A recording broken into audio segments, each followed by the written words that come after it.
So good afternoon, Miss Warren. How are you? I'm good. How are you? I'm fine. I'm fine. We'll be having our pre-conference today, and I'll start by asking you a few questions. Are you ready? Yes. Okay. So, Miss Warren, what is the focus for this lesson that I will be observing? The lesson that you will see is a handball unit focused on the sport education model. So Okay. you'll see in the video, I lead some. I'm also teaching in the class, but I'm doing most of the leading. But ultimately, with sport education, the students do most of the work. Okay. I actually like handball, especially during the Olympics. It's actually a pretty fun sport. All right. My next question is, what would you like me? What would you like for me to look for?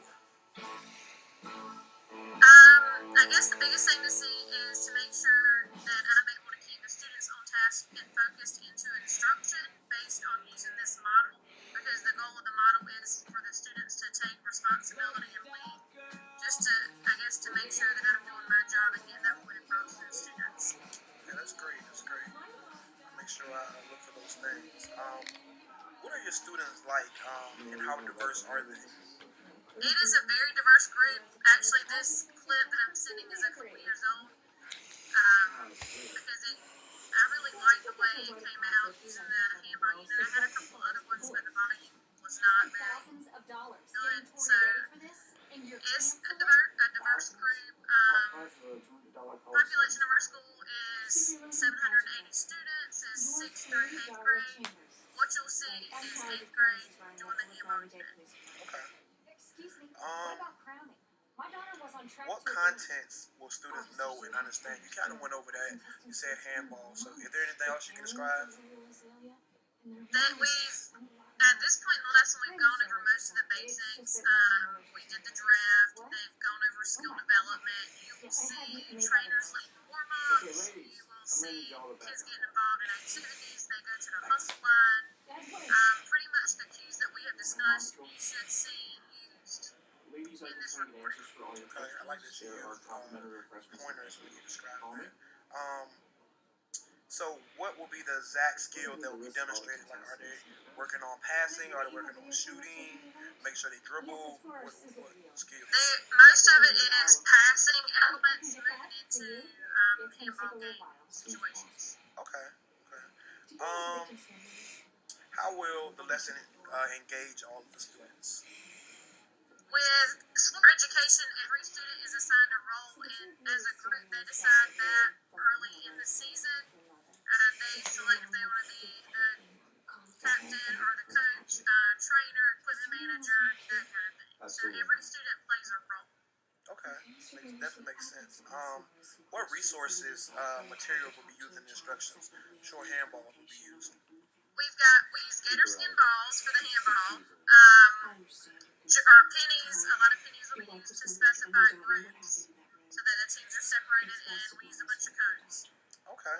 Okay. How will you check for understanding during the lesson? During the lesson, I'm just making sure the students are on task and following the instruction of their coach. I also use a rubric, but the rubric isn't done actually during the lesson. It's more of a student understanding, not really a quiz, but a worksheet that they fill out on comprehension afterwards. But that's not shown in the video. Okay, I love that you use rubrics, because that's just a big thing, I think, for students in PE. They think that students don't use different paper or do any kind of quizzes. They think we just do active things. So I think it's wonderful that you're using a rubric as well. The paper checks more the effective side.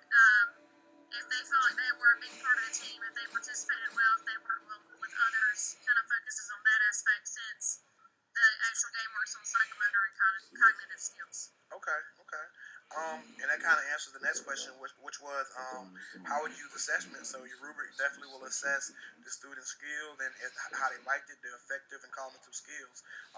My last question would be, what day would you like me to observe you?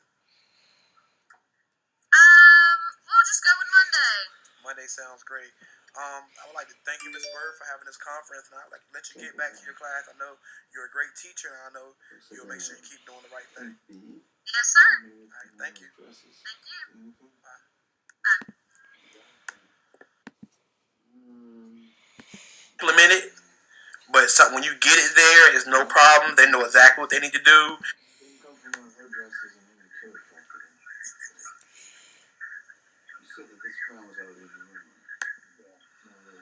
Okay, we'll start in 1 second. I just want to hit record on Saba, and then we'll be ready, okay?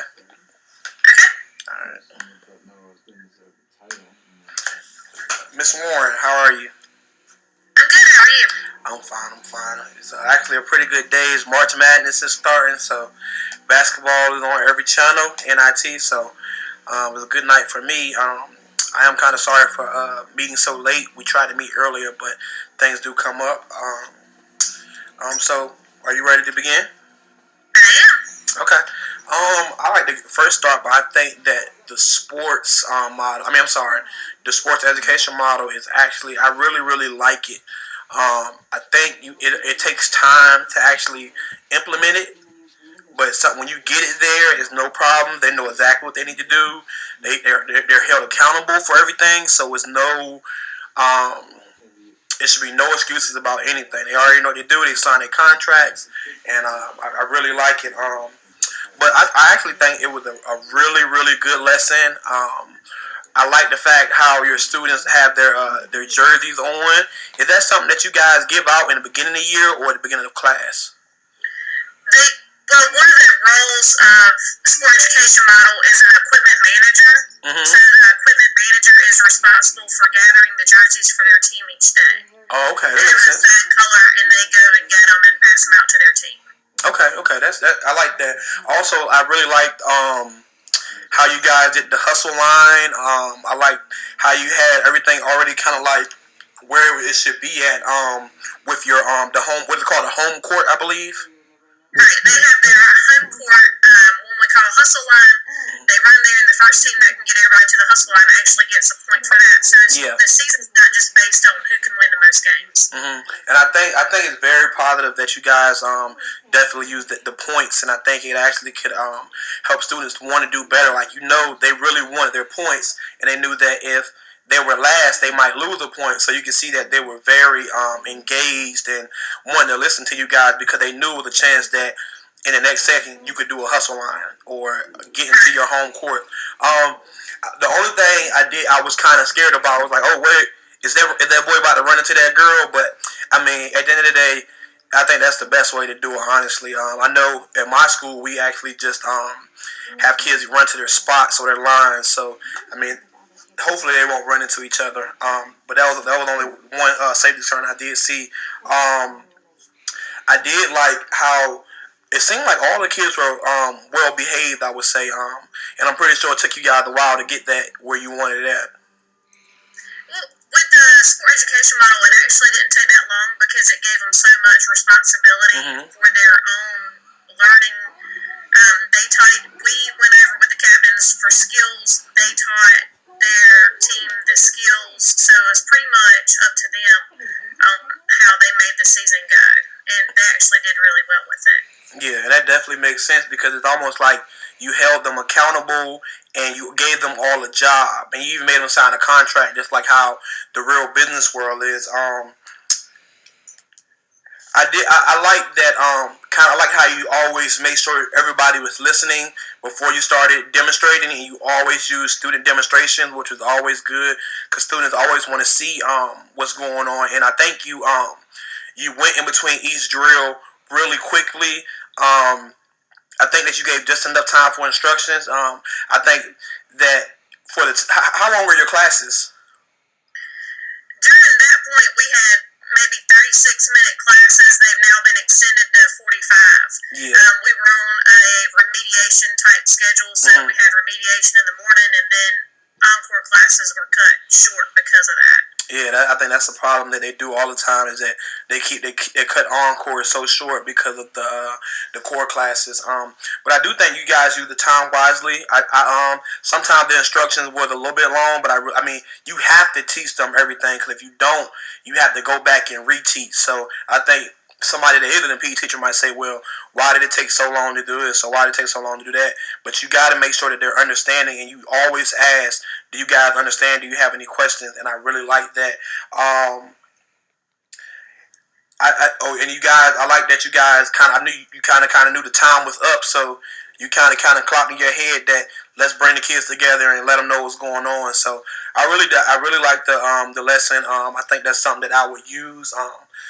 I think that probably the next time you did that lesson, it probably would have went a lot smoother, a lot quicker. You wouldn't have had any problems with learning new things. So I really like the lesson, and I think the sports education model is something that could definitely positively affect the students, and it also helps you keep them engaged, and you don't have to do as much. And I will say that you were always positive. You always walked around, always seeing you talking to different groups, and your co-teacher did pretty good as well. I can see that I can tell you probably been teaching a little longer because you didn't let stuff bother you at all.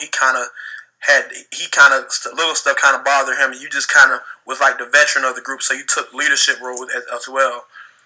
It's funny because he's actually been teaching about 12 years longer than I have, like double the amount of time I've taught. Wow, that's you. You wouldn't think that. You wouldn't think that. But yeah, I think you really definitely held a leadership role in the class, and I think the students definitely listened to you.